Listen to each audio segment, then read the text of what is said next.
的世界，在未來的10年當中，大家終於可以從理論、從哲學能夠來到科学，意思它終於要突破了這一個難以量化的事情了。那這也會去牽涉到你們跟地外生物，也就是地球之外的外星生物之間，你們終於可以取得一个更清晰的聯繫。Hello， 大家好，我是大寶，大家新年快樂！2026年來啦！其實呢，從去年下半年開始呢，就陸陸續續呢有很多2026年的趨勢啊、預言啊紛紛出爐了。但是呢，我個人呢是一個很喜歡就是綜合收集資料啊，然後做比較的人。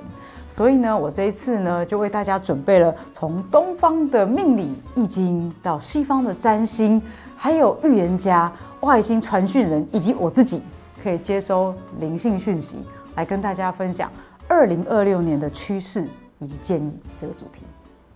好，那我們就先從東方命理的這個角度來說，過了農曆春節之後呢，這個2026年就是丙午馬年，天干地支的丙跟午。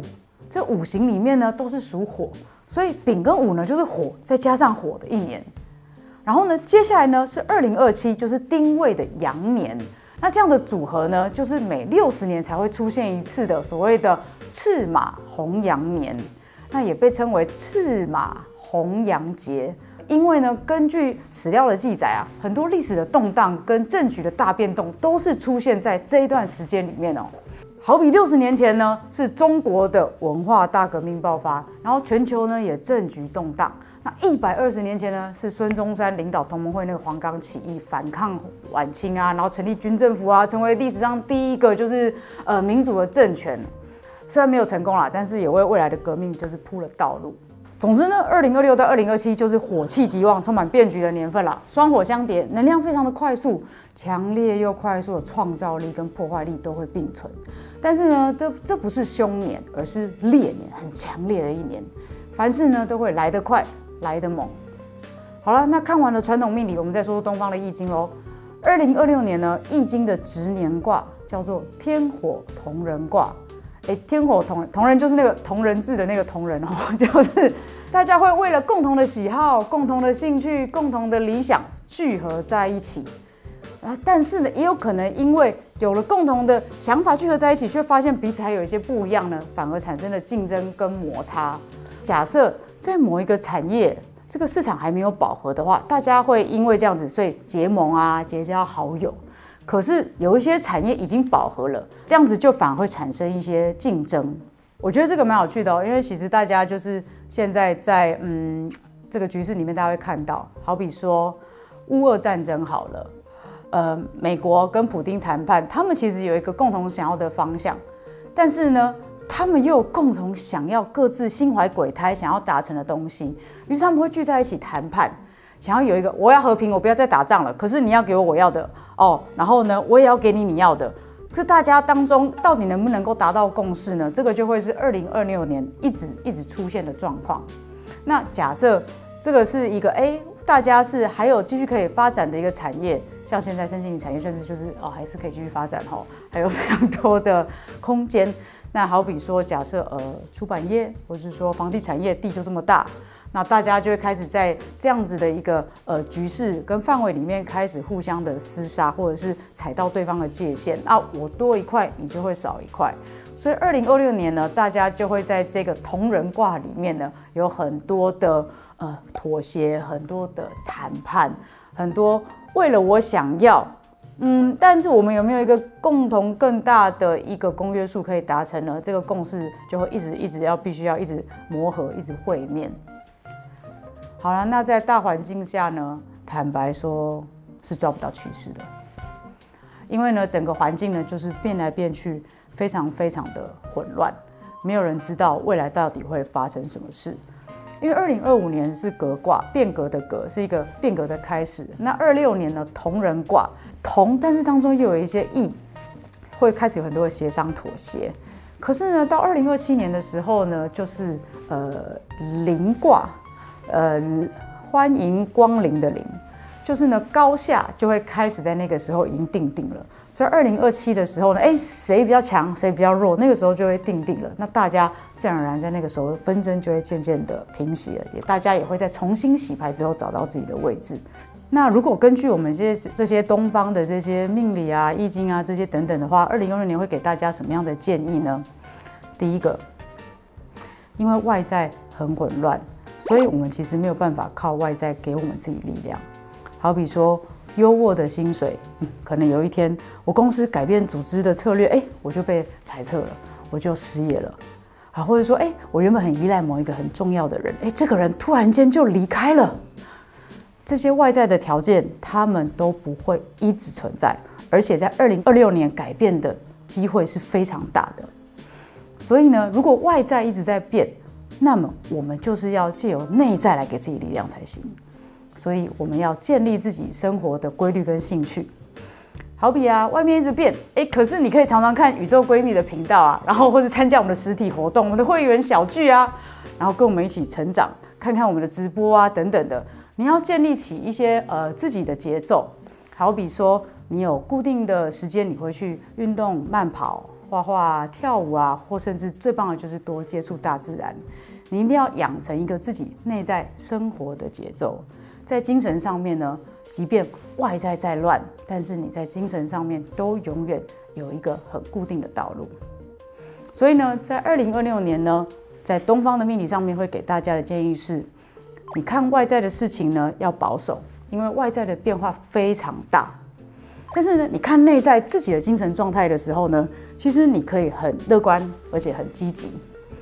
如果你外在這些工作進度不順，很正常。你原本想要找哪一個廠商出貨，結果那個廠商就說，他改組了，他要收掉了，他不做了，那個很正常。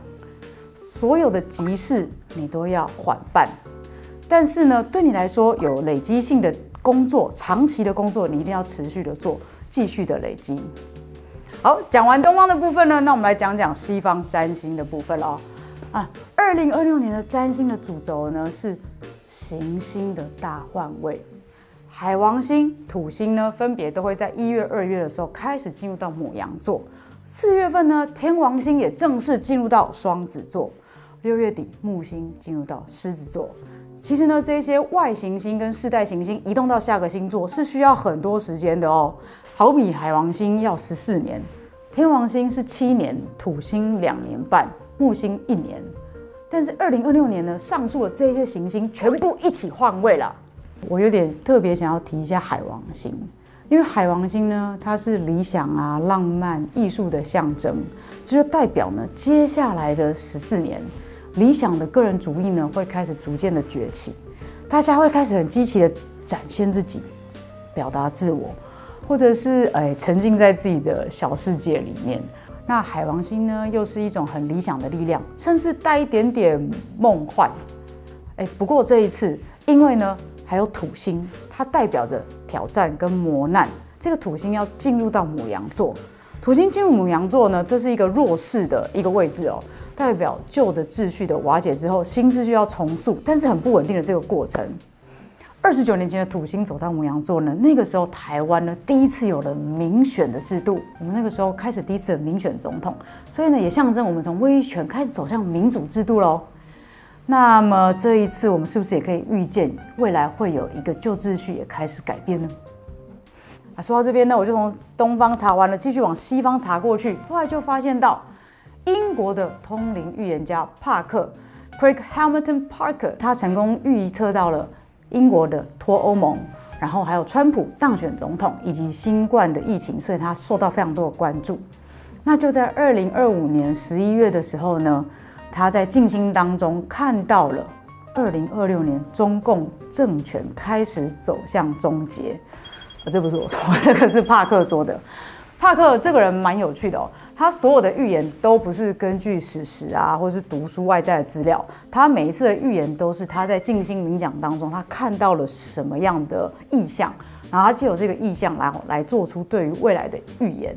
所以像剛才說的，他說中了一些世界上面比較大的政權的更迭，因此讓他就是越來越有名。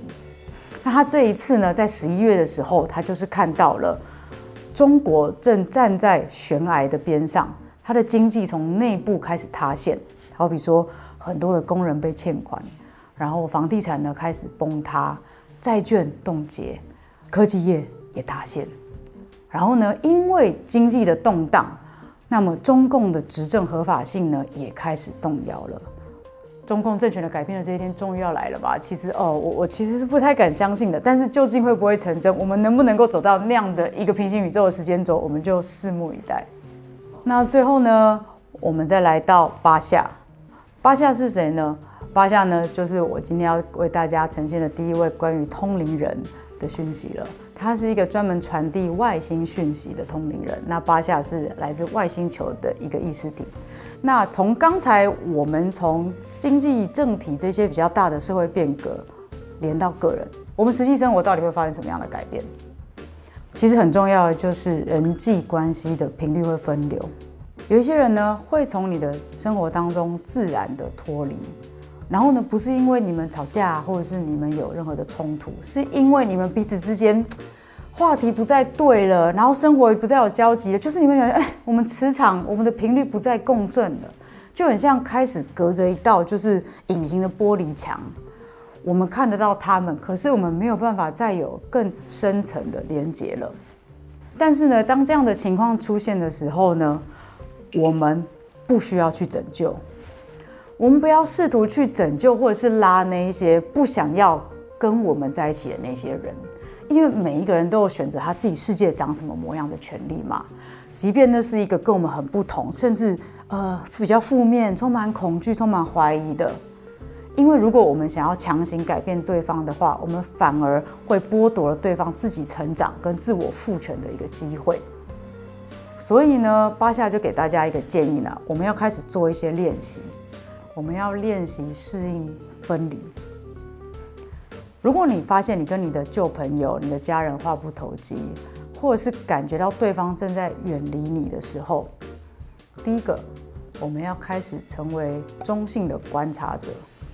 好比說，我們可以視覺化剛才說的那個玻璃牆，你會讓對方丟很多抱怨啊，很多諷刺啊，這些東西負面的情緒都無法穿透你。它不會影響你的，因為我們這之間有一個隱形的牆，或者是很像就在看電視，他們是電視裡面的劇情，在心裡面我們會知道，這個是他們所選擇的世界觀，但這不是我的。我也尊重這些人他們在體驗的那些經驗，但我不一定要參與。那第二點就是不要說服，我們要開始練習不去糾正他們，不去介入他們，因為我們的平靜本身就是最好的示範。如果這些人他們也想要改变了，他們也覺得他們也想要像我们一樣有一個平靜的狀態，有一個快樂的狀態，那他們就會開始好奇，我們是怎麼達到的？但是如果他們還在自己的狀態裡面，沒有想要改變的話，我們說再多，對他們而言，這些言語都只會是干擾而已。所以呢，總結來說，東方是要我們養成自己內在的一個平穩，建立自己生活的規律。然後呢，西方也告訴過我們，外在的變動會很多，舊的體制會改變，所以我們也要去練習，不要去介入所有人在經歷變動的時候的那個慌張。好，那接下來呢，最後我們就來邀請一下我的指導靈，奮鬥起來跟大家聊聊看，2026年是一個什麼樣的能量狀態？我接收直覺靈感會說出一個什麼樣的訊息？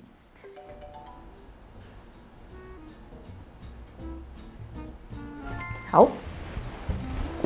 嗨，大家好。嗨，奮鬥起。你好，大家好。2066年呢，其實呢就是一個石頭丟到了充滿泥沙的水池裡面的一年。當這個石頭丟到了水池裡面的時候呢，裡面的所有的沙塵啊，甚至裡面的生物啊，都會開始呈現一個非常混沌渾濁的狀態。2026其實從我們19年一直就開始在講，進入到疫情期間的在這幾年，大家會開始層層疊疊分出每一個人在自己的舞台上所站的位置，而在這邊還持續的在滾動，它還沒有一個定論，就很像大家所說的平行宇宙。這個宇宙它還不停的在分裂，但是你的意識會聚焦在哪一個宇宙當中呢？你是聚焦在一個選擇要迎接挑戰的世界，還是你會聚焦在一個守舊不變革的傳統世界？這就是2026到2027這一個混沌要來到尾聲咯。所以呢，在這邊還是很混沌，但是漸漸的就給大家1年半到2年的時間咯。這2年你會發生什麼事？你選擇好你接下來未來10幾年的道路了嗎？整個世界會開始打開。它打開的不只是人類的世界，以及跟星際的接觸，還有看不見的量子的世界。因為接下來呢 ，AI 的發展，它加速了整個人類對於應用科學的前進。那在這個當中呢，大家對於科學的計算，對於看不見的科技的很多的生活應用，就會在未來的這一個10年當中有很大的變革。那大家也會開始對於腦科學、人體科學、看不見的世界，因為進步了運算，所以呢，大家就會開始知道更多、更仔細的數據。而這些數據最終就會來到一個穿透到以前無法理解的關於意識的世界。意識的世界，在未來的10年當中，大家終於可以從理論、從哲學能夠來到科學。意識它終於要突破了這一個難以量化的事情了，然後大家會知道為什麼意識難以量化，然後為什麼它又是這樣子的形式所存在。那這也會去牽涉到你們跟地外生物，也就是地球之外的外星生物之間，你們終於可以取得一個更清晰的聯繫，以及知道為什麼他們的意識是能夠有這樣子所謂集體的，然後共同的，就好像你們說，為什麼你們只要在這邊傷害了一株植物，但是整個森林裡面的其他同物種的植物都知道這邊是有危險的，他們是有一個集體的意識的。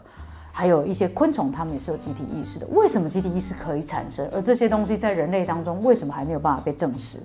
那如果單純就2026年1年的話，你有什麼樣想要給我們的粉絲的想法或提醒嗎？2026年呢，就是在這個混沌逐漸要沉澱下來的最後2年。所以呢，在這個狀況之下，有的人呢進展比較快，他已經降落了。他已經選定好他的位置，他知道未來會怎麼變了。所以呢，在這個狀況之下呢，他就定下來啦。接下來就是好好守住自己的位置。但是呢，你會知道有一些人他還在有一點搖晃，有一點猶豫。在這個狀況之下，如同剛才大寶所說的訊息一樣，不要去干涉，不要去介入，因為我們如果介入，就剝奪了對方成長的權利。在這個狀況下，我們要穩定自己的心。好，你要不開心，你要爭奪，你要競爭，那個是你的事情，因為你還在當中學習。那在當中還在學習的話，我就不干涉。但是如果你需要我陪伴，我會在這裡。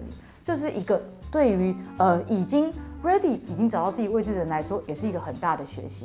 2026年就在這裡，要穩固自己。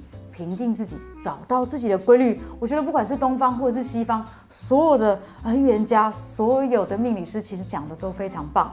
因為在這個變革當中，我們人類確實會來到一個很不同以往的一個新的狀況。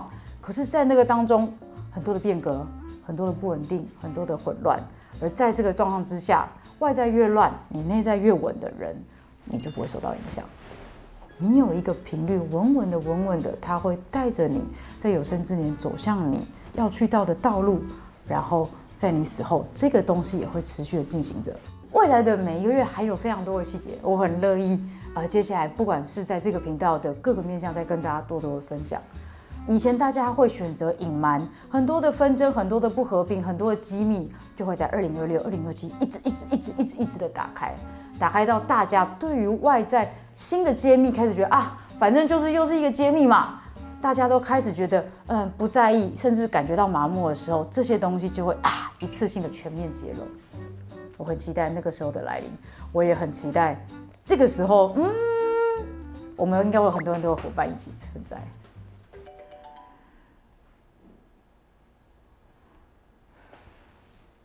好，我自己收尾是不是？好，那2026年的運勢還有建議呢，就在今天這一集分享給大家。但是呢，大家如果熟悉我們的話，就會知道我們頻道不止我一位可以接收靈訊，我們還有另外一位好夥伴鳳凰，他是也可以接收訊息的。那我們會把他的訊息呢保留在我們的會員頻道，讓我們的會員能夠專屬來看到2026年的一些訊息。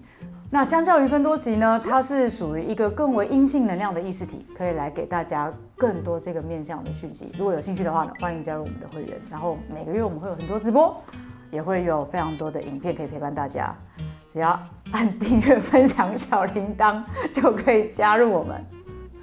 好，按了嗎？謝謝好，那就這樣子咯，我們就到時候見，拜拜。2026年新年快樂！